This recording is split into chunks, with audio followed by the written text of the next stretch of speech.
ନମସ୍କାର। ବୌଦ୍ଧ ଜିଲ୍ଲାରେ ଖୋଲିଲା ବୁଣାକାର ବଜାର।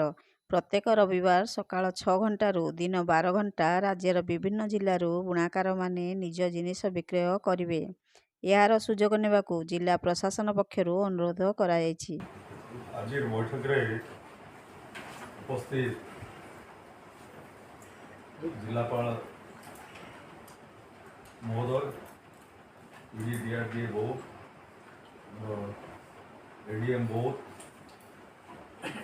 ଆମର INTR ଅଧିକାରୀ ତଥା